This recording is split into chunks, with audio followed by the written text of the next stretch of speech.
Good morning, all of you. Good morning. Today we are going to start the new chapter, chapter number 2, OC, Business Service 1. So, business service related to the luxuries to trade. जो आपने last first chapter में आपने पढ़ा ही है, luxuries to trade. It means supporting services क्या थी हमारी? Banking, insurance, transportation, warehousing and communication. तो ये चैप्टर उसी के बारे में. बिजनेस सर्विसेज, कौन कौन सी बिजनेस सर्विसेज होती है, क्या टाइप्स हैं और उसके क्या इंपॉर्टेंस है बिजनेस में. ठीक है. After this, meaning of business services. Services that support the business for help organization effectively it means कि हमें रिसोर्सेज का कम कॉस्ट में और कम टाइम में अच्छे से यूज करना, उसका वेस्टेज नहीं होना चाहिए, तो उसको बोलते हैं effectively. Okay, this word is mention. Business services are the activity or benefit provide by the one person or organisation to another to support the organisation. जैसे कि बैंकिंग है. बैंकिंग किस लिए होती है? चेक डिपॉजिट, विड्रॉ करने के लिए. अगर बिजनेस अच्छे से वर्क करना है, अगर हमें से और एक्सपेंशन करना है, तो उसके लिए हमें लोन की नीड होगी, तो हम किसके पास जाएंगे? बैंक के पास. We need also the insurance for the reduce the risk of the goods. ठीक है ना. अगर उसको हमें लग रहा है कि हमारे गुड्स डिस्ट्रॉय हो सकते हैं या डैमेज हो सकते हैं, तो उसकी सेफ्टी के लिए हम क्या लेते हैं बेटा? इंश्योरेंस. इंश्योरेंस भी बहुत टाइप के होते हैं. हेल्थ इंश्योरेंस, गुड्स से रिलेटेड इंश्योरेंस, मरीन इंश्योरेंस. ठीक है. सो definition: business service are the services that facilities to the smooth functioning of business activities such as a banking, insurance, transportation, warehousing and communication. Example: bank provide the financial services to businesses. financial services मैंने आपको बताई है. कौन कौन सी financial services हैं? हमें loan देना, ठीक है, जब हमें जरूरत है. अगर हमें बिजनेस स्टार्ट करना है तो first we need the capital, finance. अगर हमारे पास प्रॉपरली फाइनेंस नहीं है, we are going to take loan. ठीक है.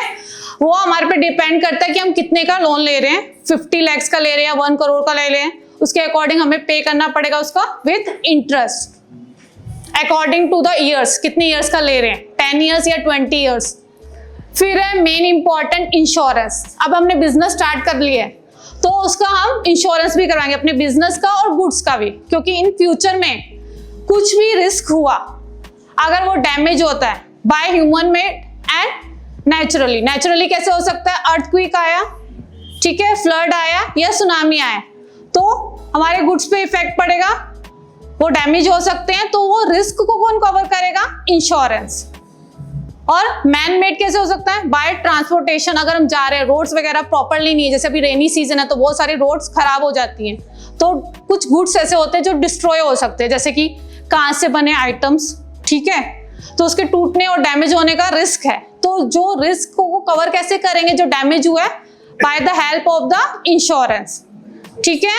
अगर जैसे कि पानी के जहाज, जैसे मोस्टली अब अगर हम इंटरनेशनल ट्रेड कर रहे हैं तो फॉरेन कंट्री के साथ कर रहे हैं, तो चीप वे क्या है हमारा? मरीन. ठीक है. शिप के थ्रू जाएगा, तो काफी टाइम, जैसे अभी बारिश का सीजन है तो पानी में भी कभी बाढ़ आ जाती है, सुनामी टाइप, तो उसमें भी डिस्ट्रॉय होने का चांसेस है, तो उसको कैसे कवर करेंगे? Bye the help of insurance. Other way है ट्रांसपोर्टेशन. ट्रांसपोर्टेशन का आपको पता ही है, ट्रांसपोर्टेशन में बहुत सारे ट्रांसपोर्टेशन है, रेलवे, रोडवे और मरीन, एयरवे. तो अगर हम इंटरनल ट्रेड कर रहे हैं तो हम क्या यूज करेंगे? रेलवे और roadway. After this, warehousing it means godown, storage. जब भी हम ओवर प्रोडक्शन करेंगे, ज्यादा प्रोड्यूस कर लेते हैं अपने गुड्स को, तो हम क्या करेंगे? इन फ्यूचर में जब उसकी शॉर्टेज होगी तब उसको निकालेंगे और हम उसको स्टोर करके कहाँ रखेंगे? वेयर हाउस में. ठीक है.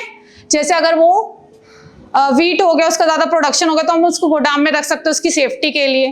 क्लोथ्स का हो गया, गारमेंट्स का, तो उसको भी हम स्टोर करके रख सकते हैं.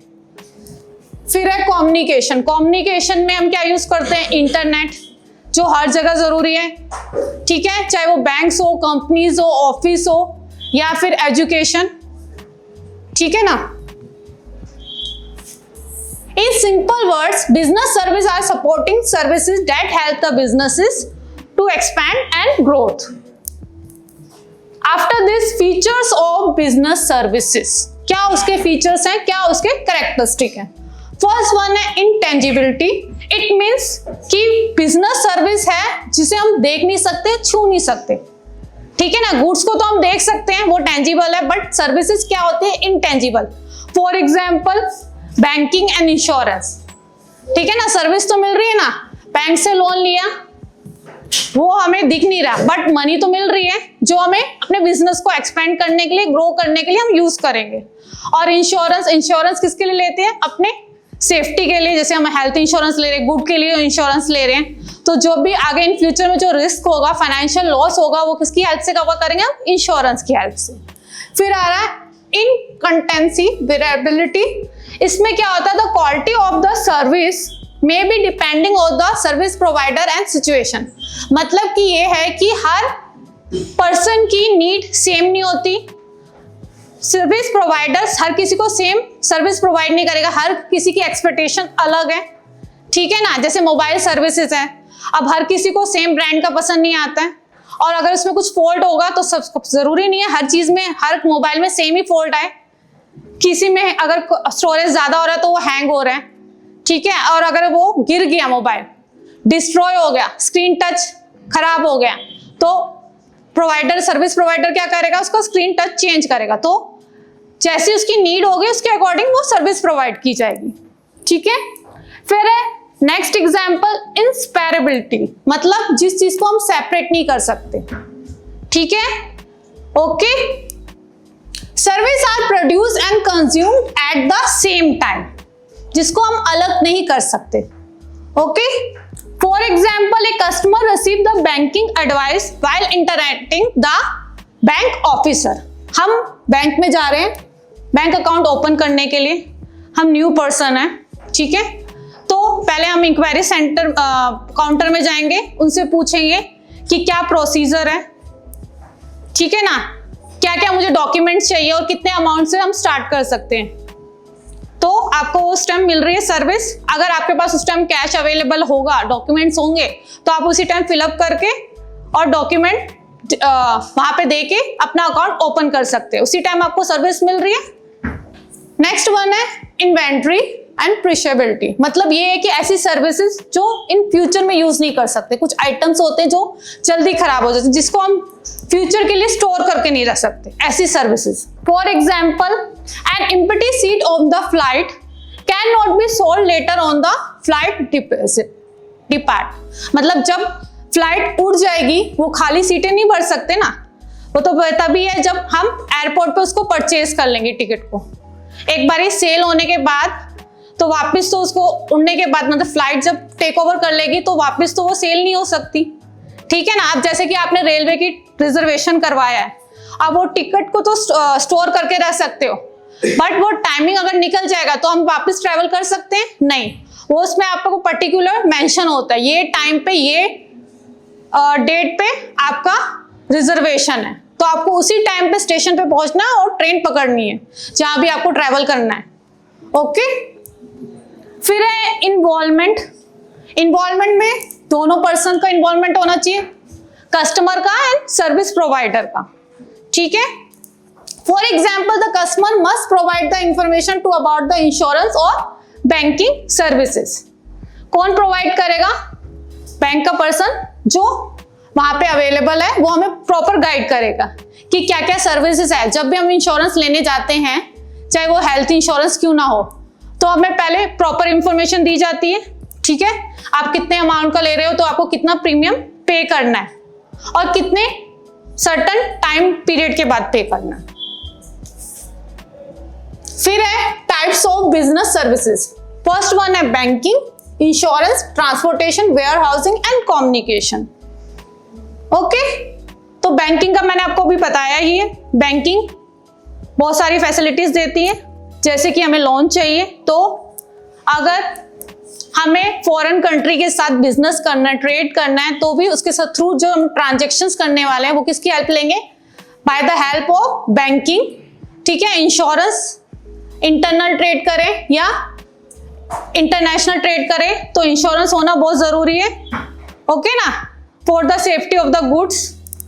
फिर ट्रांसपोर्टेशन, अगर कंपनी हमने बिजनेस स्टार्ट किया बट वहां से मार्केट तक लेके जाना है अपने गुड्स को, तो किसकी नीड है हमें? ट्रांसपोर्ट की, चाहे वो टेम्पू हो, चाहे वो ट्रक हो। अगर हमें अदर सिटी में लेके जाना है और बहुत ज्यादा डिस्टेंस है तो क्या किसके थ्रू जाएंगे हम? By railway. और अगर हम इंटरनेशनल वे पे कर रहे हैं, इंटरनेशनल ट्रेड है, तो किसकी हेल्प लेंगे? Ship, marine insurance. एंड अगर आपको लग रहा है कि बाय शिप बहुत टाइम लगने वाला, डिस्टेंस बहुत ज्यादा है, ठीक है, और हमें सामान जल्दी भेजना है, टाइम पीरियड हमारे पास कम है, तो किसकी हेल्प लेंगे? Aeroplane. But they are costly comparison of the ship. Warehousing, it mean storage and godown. जैसे मैंने आपको बोला कि किस चीज का हमने प्रोडक्शन ज्यादा कर लिया बट उसकी मार्केट में अभी डिमांड नहीं है, बट ऐसा गुड है जो हम स्टोर करके रख सकते हैं फ्यूचर के लिए। जैसे गारमेंट्स हैं, डिस्ट्रॉय हो नहीं सकते, ठीक है ना। अभी जैसे रेनी सीजन है तो रेनी सीजन में कॉटन क्लॉथ की डिमांड थोड़ी कम हो जाएगी, तो अब हम उसको कब निकालेंगे? जब उसका सीजन आएगा, जब उसकी शॉर्टेज होगी और उसकी डिमांड बढ़ जाएगी, तो हम उसको कहाँ रखते हैं? वेयर हाउसिंग में, स्टोर में, ठीक है। Proper care. कम्युनिकेशन में किसकी हेल्प चाहिए हमें? इंटरनेट, ठीक है। मोबाइल्स अभी आ गए हैं विद इंटरनेट, तो कम्युनिकेशन की जरूरत हमें बैंकिंग में भी है, बिजनेस में भी है, एजुकेशन सेक्टर में भी है। हर एक सेक्टर में हमें कम्युनिकेशन की नीड है। विदाउट कम्युनिकेशन हम बिजनेस नहीं कर सकते, ठीक है ना। हम ईमेल सेंड करते हैं, ठीक है ना। ईमेल, अगर हमने किसी के साथ बिजनेस कर रहे हैं, चाहे वो इंटरनली कर रहे हैं चाहे इंटरनेशनल वे में कर रहे हैं, तो हम उसको मेल कर सकते हैं कि ये मेरा इतना गुड्स है, उसका ये प्राइस है, उसका बोल सकते हैं, एक डिस्क्रिप्शन भेज सकते हैं। फिर है banking services. Banking services provide the financial assistance to the businesses and individual. ये नहीं है कि बिजनेस में ही दे सकती है वो हेल्प, इंडिविजुअल पर्सन को भी दे सकती है, ठीक है। इंडिविजुअल पर्सन मतलब ये नहीं हमें सिर्फ बिजनेस स्टार्ट करने के लिए बैंकिंग की नीड है। एजुकेशनल लोन लेना है तो भी हम जा सकते हैं लोन लेने के लिए, किधर? बैंक में। House loan, different type of loans पता है ना आपको मिलते हैं, जैसे हमारी नीड है। अगर हमें बिजनेस स्टार्ट करना तो बिजनेस लोन लेंगे, अगर मुझे फॉरेन कंट्री में जाना है फॉर एजुकेशन पर्पस तो हम एजुकेशन लोन भी ले सकते हैं। तो यहाँ पे इसलिए आया इंडिविजुअल, ओके। मैरिज के लिए कई लोग लेते हैं, पर्सनल लोन लेते हैं, हाउस लोन। अब मैं करोड़ों का घर परचेज कर रही हूँ तो इतना कैश तो है नहीं, तो मैं किसकी हेल्प लूंगी? बैंक की हेल्प लूंगी, ठीक है। बैंक के पास जाऊंगी, हाउस लोन लूंगी। नंबर ऑफ ईयर्स मेरे पे डिपेंड करता है मैं कितना पे कर सकती हूँ, उसके अकॉर्डिंग 10 ईयर्स के लिए ले रही हूँ या 20 ईयर्स के लिए ले रही हूँ, उसके अकॉर्डिंग मुझे इंटरेस्ट रेट पे करना पड़ेगा, जो उस टाइम बैंक देगा कि कितना 7% है या 10% है, जो भी चल रहा होगा उस टाइम का interest rate. Example, expecting deposit, provide loans, remittance services and online banking. हम मेरा नॉर्मली अकाउंट है सेविंग अकाउंट, तो मैं अपनी जब मेरे पास जितना मतलब मनी आ रहा है मंथ के एंडिंग में, उसके बाद जो मेरा एक्स्ट्रा बच रहा है आफ्टर माय एक्सपेंसेस, तो मैं उसको सेव करने के लिए वहां पे जाके डिपॉजिट कर सकती हूँ। जब मुझे नीड होगी मैं उसको विड्रॉ भी कर सकती हूँ बैंक से, ठीक है।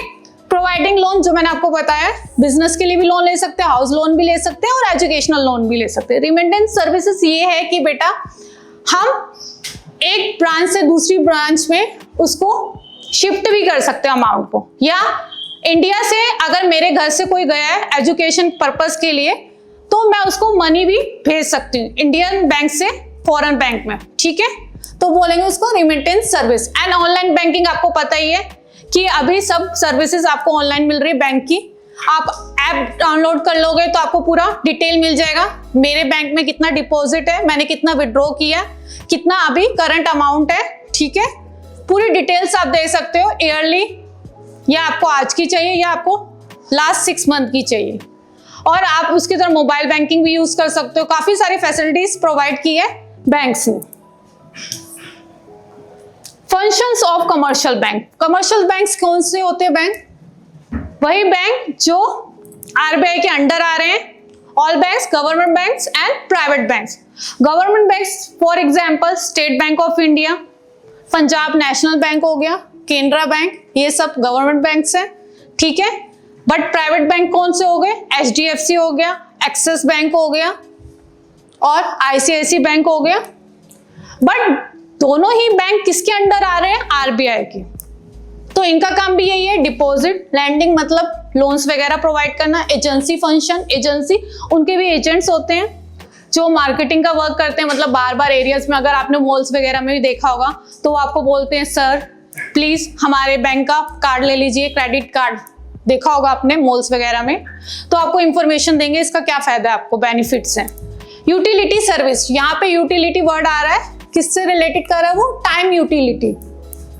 ठीक है, टाइम यूटिलिटी आपको मैंने पहले भी बताया था, किसी चीज को स्टोर करके रखना, टाइम नीड होगी तब उसको हम यूज करेंगे। तो ये यूज किस में हो रहा है? कमर्शियल बैंक्स में। फिर है insurance services. Insurance services provide the protection against the various type of risk. ठीक है, रिस्क एंड अनसर्टनिटी। अनसर्टनिटी क्यों बोला गया? क्योंकि हमें पता है कि हम फ्यूचर को देख नहीं सकते, इन फ्यूचर में कुछ भी हो सकता है, नेचुरल रिस्क भी हो सकता है, लाइक जैसे मैंने आपको बोला फ्लड आ गया, सुनामी आ गई, तो उसको कवर करने के लिए जो फाइनेंशियल लॉस होगा वो किसकी हेल्प से हम कवर कर सकते हैं? इंश्योरेंस के। ठीक है, फर्स्ट वन है लाइफ इंश्योरेंस, जो हर किसी को लेना जरूरी है और नीड भी है, क्योंकि हम ह्यूमन बीइंग है, हमारा भी भरोसा नहीं है कि कल हम हैं या नहीं है। तो उसके बाद हमारी फैमिली की सेफ्टी के लिए लाइफ इंश्योरेंस जरूरी है, मरीन इंश्योरेंस। अगर जब भी हम ट्रेड कर रहे हैं स्पेशली फॉर द इंटरनेशनल वे, तो मरीन इंश्योरेंस लेते हैं। अगर पानी में जैसे मैंने बोला फ्लड आ गया, ठीक है, तो गुड्स डिस्ट्रॉय, डैमेज होने के चांसेस ज्यादा हैं, तो उसकी सेफ्टी के लिए फायर इंश्योरेंस। काफी टाइम बहुत सारी गुड्स ऐसी होती हैं जिसमें आग लगने का खतरा ज्यादा है, डेंजर ज्यादा है। जैसे मैंने बोला दिवाली के टाइम पटाखे, इन सब में अगर गलती से भी किसी ने माचिस की तिली भी डाल दी तो पूरा डिस्ट्रॉय हो जाएगा। तो ऐसी गुड्स का फायर इंश्योरेंस लेना बहुत जरूरी है। या आपका खुद के घर का भी ले सकते हो, अगर आपको लग रहा है कि एरिया ऐसा है या आपका बिजनेस जहाँ पे प्लांट है वो एरिया ऐसा है जहाँ पे आग लग सकती है, क्योंकि वहां पे वुड्स वगैरह बहुत ज्यादा है, या आपका प्लांट ही वुड्स के थ्रू बना हुआ है, ठीक है, तो फायर इंश्योरेंस लेंगे। Okay, the safety of the goods. Health insurance, health insurance आजकल सभी लेते हैं। क्यों लेते हैं?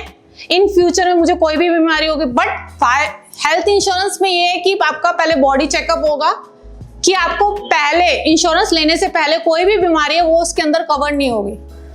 हेल्थ इंश्योरेंस में वो ही कवर करें इन फ्यूचर में, और सडनली आपको कोई हेल्थ इश्यू होता है तो, ठीक है, अगर सडनली मुझे हार्ट अटैक आ गया तो हेल्थ इंश्योरेंस वो जो भी हॉस्पिटल के बिल होगा वो कवर करेगा, मुझे पहले से कोई हेल्थ इश्यू है वो उसमें कवर नहीं करेगा।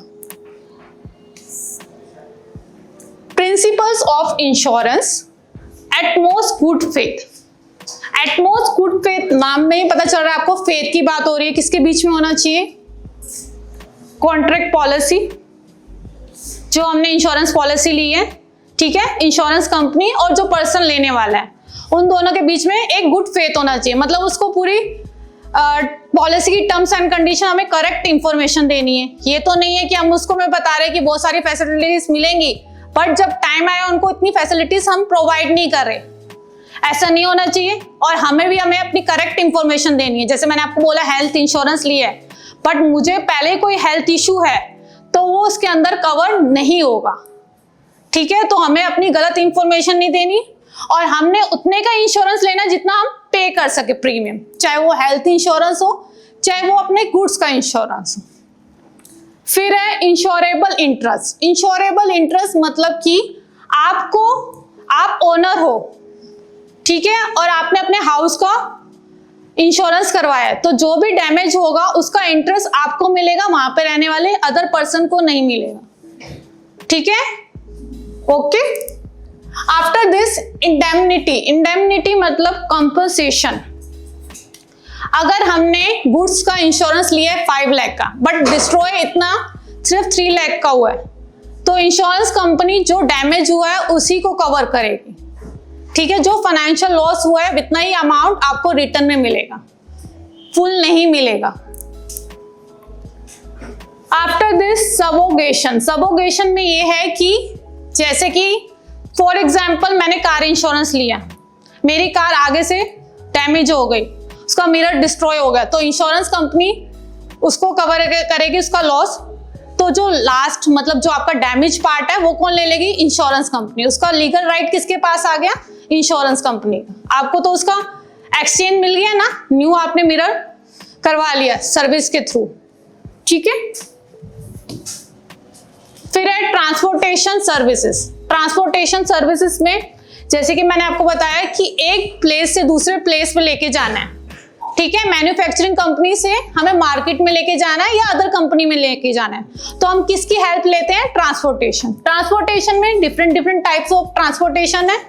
रोडवे है, रेलवे है, एयरवे है और वाटरवे है। रोडवे जो नियर बाय डिस्टेंस है वो हम कवर कर सकते हैं, जैसे कि वापी है, वापी से हम दमन सिलवासा लेके जा सकते हैं, नियर बाय डिस्टेंस को हम कवर कर सकते हैं। रेलवे अगर हमें एक स्टेट से दूसरी अदर स्टेट में लेके जाना है, ठीक है, डिस्टेंस ज्यादा है तो हम रेलवे की हेल्प लेंगे। जैसे हमें गुजरात से राजस्थान तक लेके जाना है गुड्स को, तो हम रोडवे की हेल्प लेते हैं। अदरवाइज इंटरनेशनल ट्रेड के लिए हम दो ही चीजें चूज करते हैं, एयरवे या वाटरवे। ओके, बस दोनों में ये डिस्टेंस है कि वाटरवे अगर हम चूज करेंगे फॉर द इंटरनेशनल ट्रेड तो उसमें टाइमिंग ज्यादा लगेगा, बट वो थोड़ा चीप है, सस्ता है comparison of the airway. Airway में आपका सामान जल्दी तो पहुंच जाएगा बट वो कॉस्टली है, ठीक है।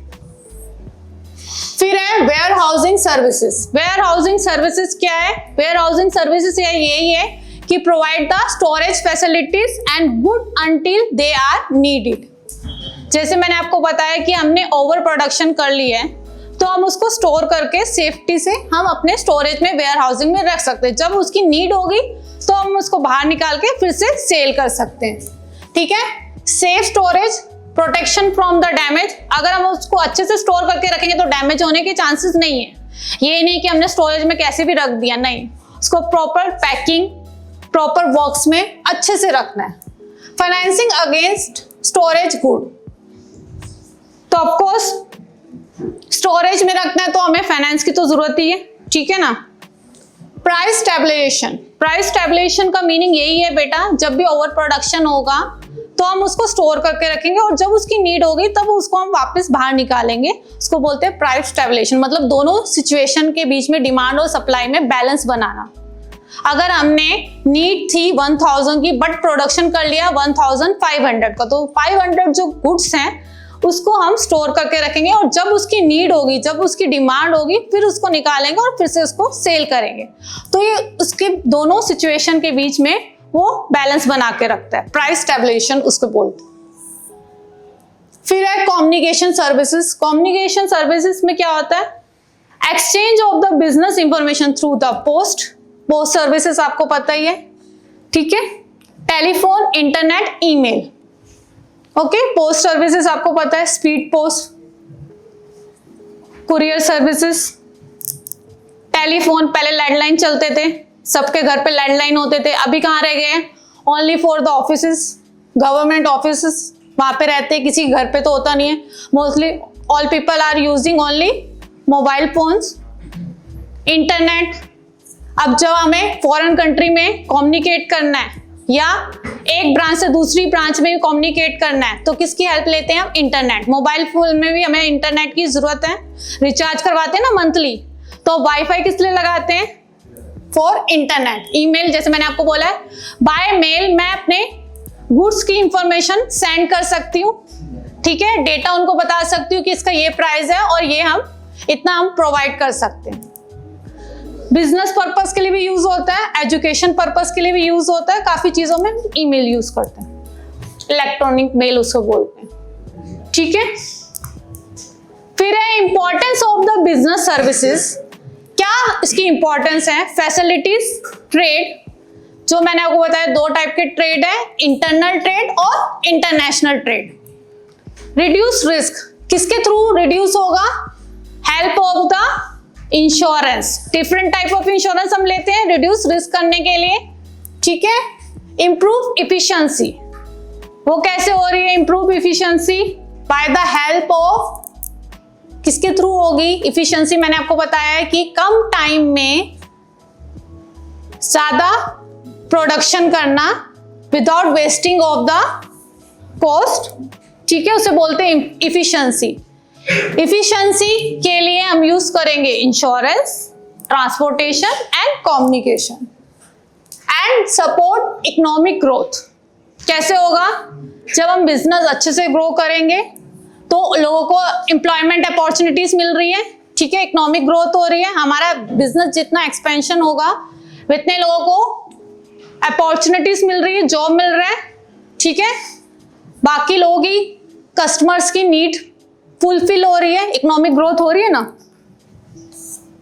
After this conclusion, business services are essential for smooth and successful business operation. Smooth कैसे हुआ? By the help of insurance, banking, communication and transportation. अगर ट्रांसपोर्टेशन नहीं होगा तो मैं अपनी गुड्स को एक प्लेस से दूसरे प्लेस तक कैसे पहुंचाऊंगी, मार्केट में कैसे लेके जाऊंगी? तो हमें नीड है ट्रांसपोर्टेशन की। इन फ्यूचर रिस्क से बचाने के लिए हम क्या लेते हैं? इंश्योरेंस, ठीक है, और कस्टमर के साथ कम्युनिकेट करने के लिए हमें कम्युनिकेशन की नीड है, ठीक है, और बैंक हमें क्या प्रोवाइड करता है? Loans. So banking service are essential for the smooth and successful business operation. Okay, thank you all of you.